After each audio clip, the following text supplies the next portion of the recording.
ለረዳቱ አሜን። ከሁላችሁ ጋር ሰማይና የምድርን በረከት ሰጣቸው የበዛ ነውና ትርም ለዘላለሙ አሜን። መንፈሳቸውን የሚያድስ ይሁን። የይባቤና የማስተዋል አክሊል ይሁን። ያቸውን ስማ አንተን ደስ እንዲላቸው አድርግ።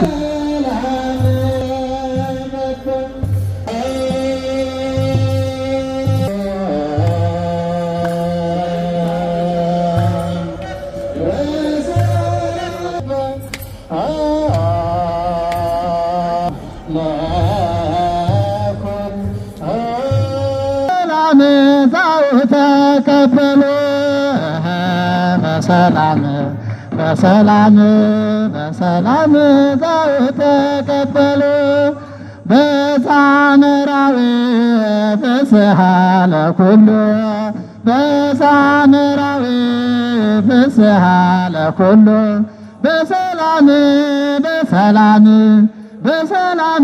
ዛውተ ተሰማ ቃለ ቀን ወደ ዘይባቤ ተሰማ ቃለ ቀን ወደ ዘይባቤ አርኅዉ ኆኃተ ለመራዌ ስብሐት ዘይቤ አርኅዉ ኆኃተ ለመራዌ ስብሐት ዘይቤ ተሰማ ቃለ ቀን ወደ ዘይባቤ ተሰማ ቃለ ቀን ወደ ዘይባቤ ተሰማ ቃለ ቀን ወደ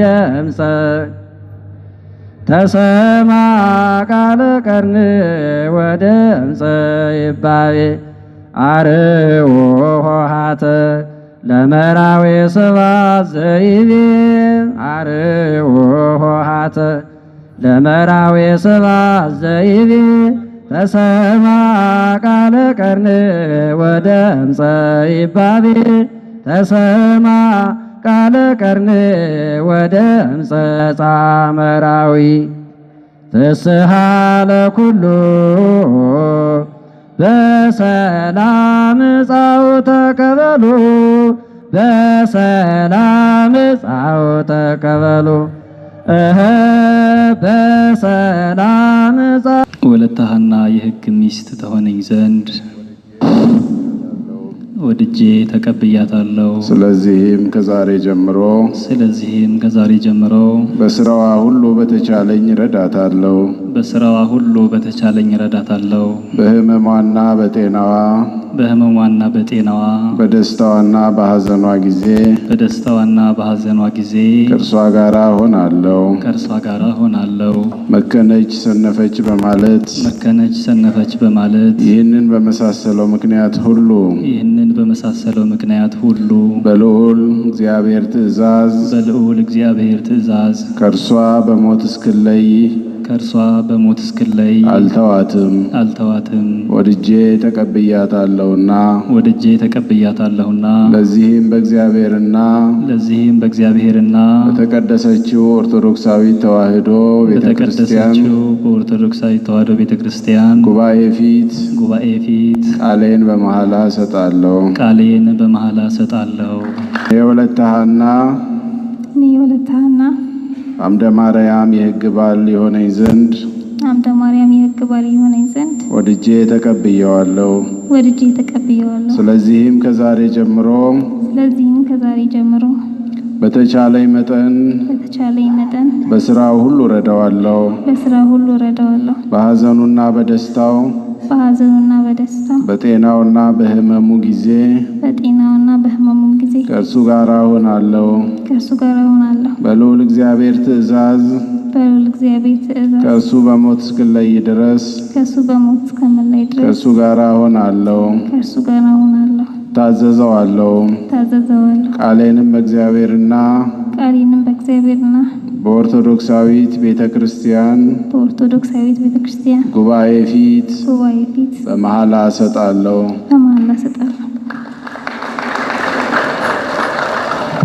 ለረዳቱ ለሙሽሪት አዋሃጅ ሁን። በአንድነት ፈለማ አዋህዳቸው ማሰሪያ እንዲሆኑ ዘንድ ሰላሜን ለሁለታችሁ ሰጣለሁ፣ ሰላሜን ከሁላችሁ ጋር እተዋለሁ በላቸው። አንተ የሁላችን ሰላም ነህና እኛም ወደ ላይ ክብር ምስጋና እናቀርባለን። ከአንተ ጋር ሕይወት ሰማይና የምድርን በረከት ሰጣቸው። ርትዕን በመስራት ባለጠጎች አድርጋቸው። ቤታቸውን በበረከት ሁሉ ምላ።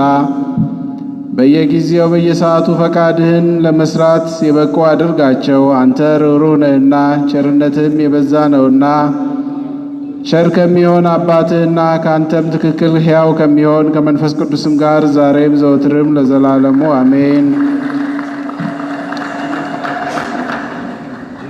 ድል የሚነሳ ነፍሳቸውና ሥጋቸውን መንፈሳቸውን የሚያድስ ይሁን። የብልጥግና የመልካም ሥራ ፍሬ የሚሰጥ ይሁን። ክብርና ምስጋና ለተቀደሰው ስም ይሁን ዛሬም ዘወትርም ለዘላለሙ አሜን።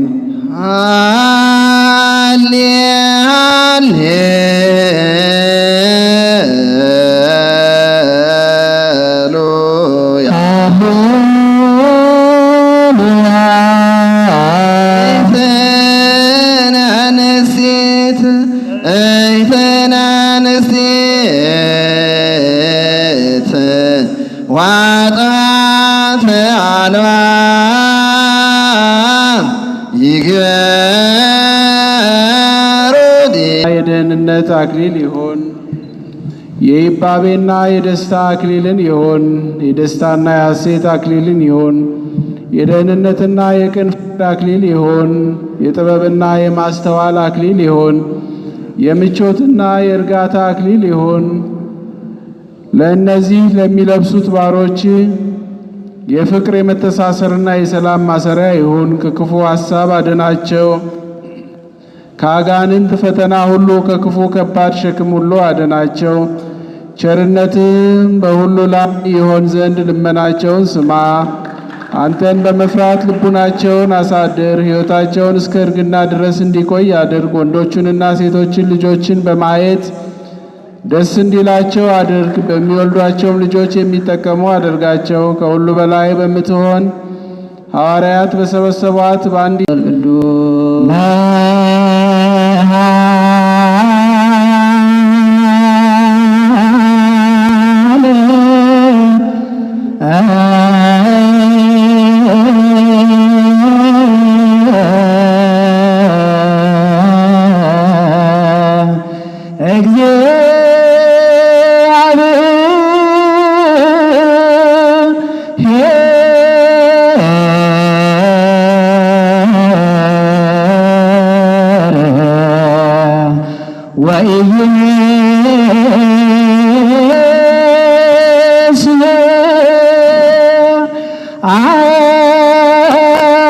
አንተ ካህኖ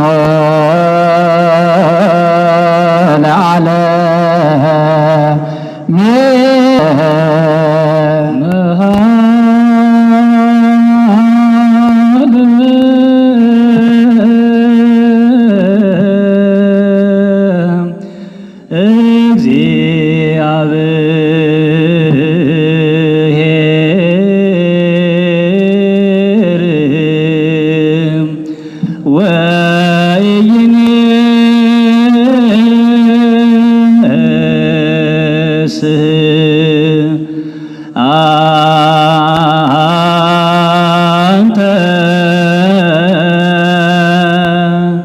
ካህኖ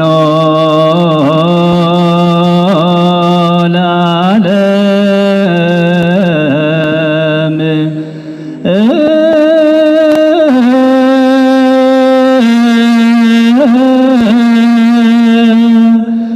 በከመ ሲመቱ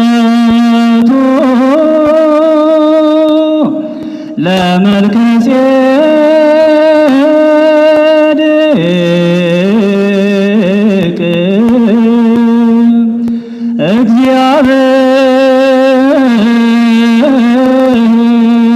እግዚአብሔር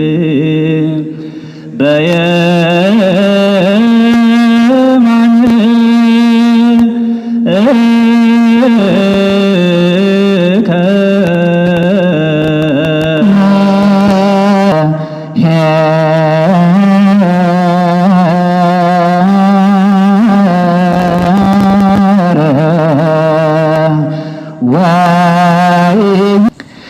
ፈሪሳውያን ሊፈትኑት ወደ እርሱ መጥተው ሰው በበደለችው ቁጥር ሚስቱን ሊፈታ ይገባዋልን? አሉት።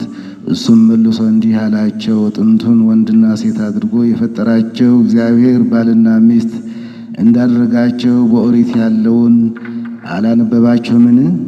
ስለዚህም ሰው አባቱንና እናቱን ትቶ ከሚስቱ ጋር አንድ አካል ይሆናል፣ ሁለቱም አንድ አካል ይሆናሉ። እንኪያስ ሁለት አይደሉም አንድ አካል ናቸው እንጂ። ሰማይና ምድር ያለው ቃል ያለው የእግዚአብሔር ዳዩ